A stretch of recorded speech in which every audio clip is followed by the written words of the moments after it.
Hello, beautiful people. It's Sindafam. Welcome to the channel. Today we're going to be checking this video together. Let's check it out. Today was Prince Harry's 40th birthday. I didn't send him a card. I was going to say, did you raise a glass to him? No, I didn't. The Prince and Princess of Wales offered the Duke of Sussex their best wishes in a message on social media. Complete with a picture of a smiling Duke and an emoji of a birthday cake, they said, wishing a happy 40th birthday to the Duke of Sussex! Exclamation mark. That's a quite odd way to phrase it when it's his brother. Referring to him as the Duke of Sussex. Do you think they might say, happy birthday, Harry? It's so English, isn't it? And just say what you really think. And so formal. And normally, yes. William and Kate, if it's a personal message, they sign it W and C. Yeah, that's and a their kiss. trademark, and a kiss. None of that, because, of course, William has done this because his father's asked him to, in my view. It looks like tokenist. You could the passive-aggressive tone of that message. But only just let's speak to royal commentator Rafe Hayden-Mancoop. Rafe, do you agree with us that one sentence contains so much insincerity and passive-aggressive happy birthday wishes to the Duke of Sussex? Yes, if there was a gritted teeth emoji could have been perhaps added to that message. We mustn't read too much, though, into the significance of why they have posted these messages, because actually this is entirely in keeping with the established convention laid down in the late Queen's reign, which essentially says that if you are a working royal, then you get annual birthday greetings as designed on social media. But if you're a non-working royal like Prince Harry, then only the major milestone birthdays are acknowledged. And actually, Meghan herself got a 40th birthday greeting in 2021 after they had split and after that infamous and horrendous Oprah Winfrey interviews. So it is in keeping. And obviously taking the higher ground always, reflects well on the royal family for not stooping down and being seen to be too involved in all the shenanigans. Noteworthy, though, that the photograph that they chose to post had been carefully cropped to excise Meghan from the image, which I'm sure is something many people are hoping will happen in real life too. Yeah, absolutely. I mean, there's method in their madness here, Rafe, isn't there? Yeah, absolutely. Well, look, we also know that, the king himself, he's a deeply loving father.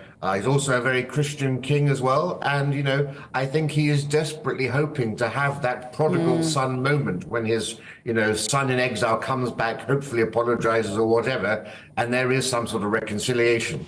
Of course, the idea that his once beloved brother will go down that path, I think, is for the birds. I'm sure Harry is reflecting on, what did Dinah Washington, the jazz singer, say, to paraphrase her, what a difference a decade makes. 10 years ago, William and Kate were actually organizing Harry's 30th birthday bash at Clarence House, where he was surrounded by all his family, his lifelong school friends, even his ex-girlfriend was there. 10 years later, a very different birthday at home with his family, and then going off on some sort of male bonding kumbaya in the wilderness with a bunch of new friends that he's met recently. So I think, when you get into your 40s and middle age, normally you mature a bit, and the passions and tantrums and arguments of your 30s begin to seem a bit less important. So one hopes perhaps that Harry will be reflecting a bit on what prospects he has for the future for him and his kids. This is the... It's interesting how things can change so quickly. In years, weeks, days, it could change, and it could just turn to a routine. Because this is his 40th birthday. And yeah, it's just formal. But do you think they should just forget everything? Because obviously the Prince and Princess of Wales heard the family. Let's look at it. Did they leave the family hanging when the family needed them the most? Who did? Who left the family when the family needed them or needed him the most? At least they also need a hand.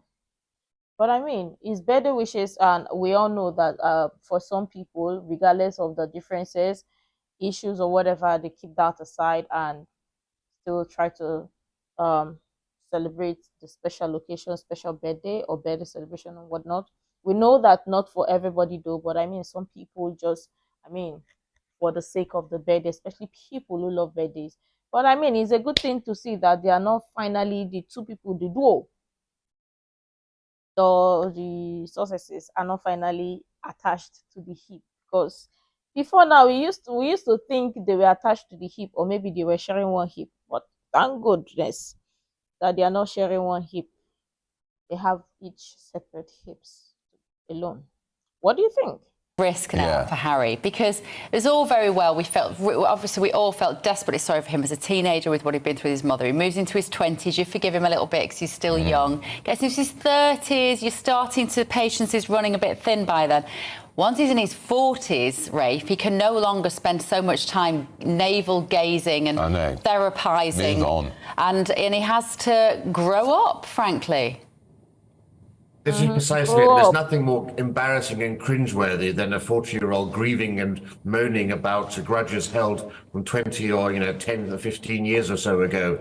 I think he does need to reflect also on the fact that he's got two children who need to be seen with their grandfather, need to have an establishment with all of his family in the UK as well. I think it's time for a lot of growing up, and also, of course, I think he understands that his entire life in California is actually Meghan's life. It's her friends, from Serena Williams to Tyler Perry to Abigail Spencer. His social circle is not really his social circle. Doesn't have anything in common with them. All he knows how to do is to actually be a prince and play polo. There's not many opportunities for him to do that. He doesn't really have any sort of business acumen or role in America as Meghan has with her lifestyle brand. And I think he really understands that the things that make him happiest are located over here. Yeah, well, he made his choice, didn't he, Rafe? True. Yeah, he did make his choice, but I think it's a choice which perhaps he's somewhat regretting now. Obviously, everything was done essentially to please Meghan. She's got entirely what she wanted out of this relationship. She's now hobnobbing with A-list celebrities and so forth. But I think Harry must surely miss, especially those dear friends who've been with him for so long. Yeah, we've been beaten by the clock, Rafe, as usual. Could talk to you all morning. Absolutely true. Yeah, one way to look at it is Meghan's life is living in Montecito, California, because I mean, there is so little he can do there, because obviously now she's getting the seat at the table with Hollywood celebrities and all of that, getting invited to the A-list parties because she's married to the prince. She met Prince Charming, and everyone would want or love that experience of a prince coming to their party, member of the royal family attending the party. Like, who wouldn't want that? Look at this beautiful life in the UK. That is beautiful. At least it's touching lives, showing others that, yeah, we see you, we get it, and we are here for you. Isn't that priceless? Because I mean, even regular people, if they gave a lending hand or helping hand to some other group of people who are in need, they know and understand how fulfilling it can be. At least the thought that you can help somebody, or you have the means to help somebody, and you did. Now talk about member of the royal family taking the initiative. And people loved Harry. That is even the most like that's the craziest thing. People loved him up until he chose Brexit. So my question is, what does he really want? Now that he's 40, I hope he really knows what he wants. But let's just give him the benefit of the doubt that he knows what he wants, or he doesn't know. Let me know what you think about this so far.